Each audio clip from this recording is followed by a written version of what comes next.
how to fix Instagram Notes feature not showing.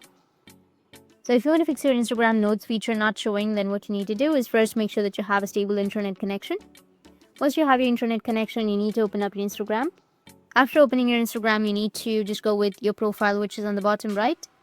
Go with the 3 horizontal lines, which is on the top right, and make sure that you have a professional account. Go with Creator Tools and Controls and turn on your professional account. Switch your account type to a professional account. Once you've done that, you need to tap and hold on to your Instagram. Go with your AMP info. Go with Clear Data and then tap on Clear Cache and tap on OK. Now go with your App Store. Search for Instagram. Once you've searched, if you have any updates, you need to go and update it.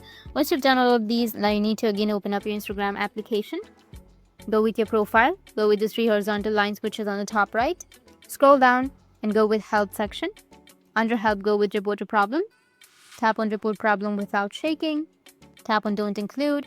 And here you need to write, "Hello Instagram, I cannot see the notes feature on my Instagram, so please help me with that option." And then go with Send, which is on the top right. And in this way, you'll be able to fix your Instagram Notes feature not working. That's it. And if you have any questions, feel free to comment below. Thanks for watching.